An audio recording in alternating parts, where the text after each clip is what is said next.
Agenda indígena já não iria significa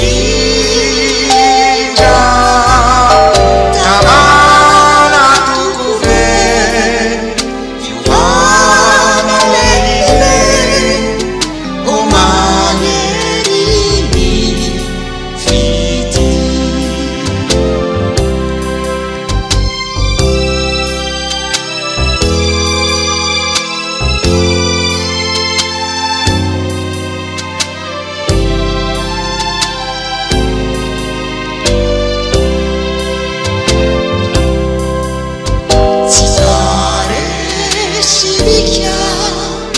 Muyara siya famayeri fiti si fatura muadi nagaja privati famayeri fiti si Ifapidazina simiatu